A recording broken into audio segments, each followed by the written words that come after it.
With the big kick-off getting ever nearer for Europe's major leagues, teams from across the continent are ramping up their preparations for the upcoming season. High-profile friendly matches played in all corners of the globe have become the norm over the summer months. And we recently caught up with two teams, Marseille and Porto, who met in Switzerland ahead of the new campaign. The conditions here in Crans-Montana are ideal for us. In terms of the infrastructure, there's everything you need to prepare a team. Also, there's the quality of the training pitches, being able to work in the forest. Everything's covered in terms of fitness, our attitude, and our ability to rest up too. It's not too hot, the weather's nice, it's just right to recover in the evenings. Those are all important factors. As part of their pre-season programme, Marseille, who finished second in the French league last term, spent 10 days in the Swiss Alps. Throughout this off-season, France's Ligue 1 has been one of Europe's most talked-about divisions, thanks to the continued exorbitant spending of the champions Paris Saint-Germain and newly promoted Monaco. Head coach Elie Pope knows that his OM side face a real challenge to keep up. It seems like an unfair fight, because it's like we're going to war and they've got bazookas and we've got a slingshot or a bow and arrow. But we know how to succeed together, and we need to show a lot of intelligence. Intelligence in the game often comes down to the team effort, and we'll always work as a unit rather than as individuals.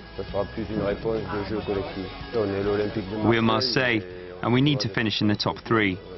Marseille is a top side, the most popular club in France. We have the biggest presence in French football, even if there are other clubs with huge financial means. We're going to fight as a team, as we did last season, and we're going to try to get the best result possible. Part of Marseille's stay in Switzerland saw them take part in the Valais Cup, a pre-season tournament that also included host club FC Sion, Saint-Etienne and Wolfsburg. But the star attraction was arguably FC Porto. This part of Switzerland is home to a large Portuguese population, and a huge crowd were on hand to see their heroes close up. Having clinched a third straight league title last season, it's been a summer of changes for Porto. In Paulo Fonseca, they have a new head coach, and two of last year's star players, James Rodriguez and João Moutinho, left for big-spending Monaco. We've had new players arriving too, and they will obviously need to adapt to playing with Porto. And there's also the new coach. For me, he's been doing a very good job. I think every coach has a different way of working. But as with every coach that comes to Porto, he likes us to work with the ball a lot in training, so we're comfortable with it. And so we're able to perform effectively on the pitch.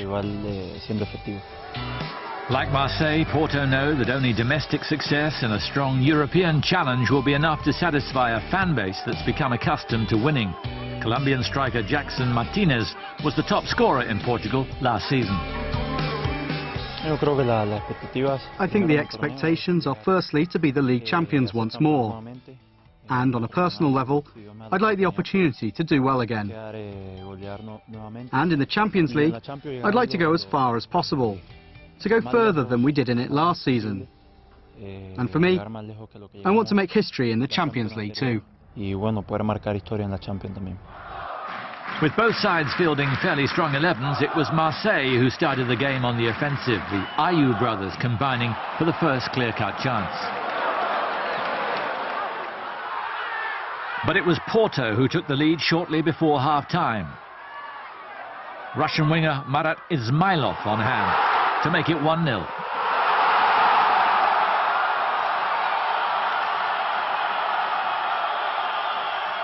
Into the second 45, and Jackson Martinez doubled their advantage.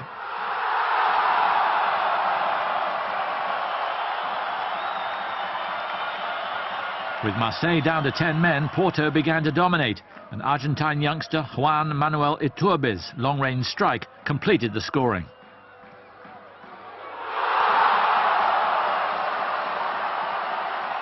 The Portuguese champions had their first silverware of the season, and they'll be hoping for plenty more.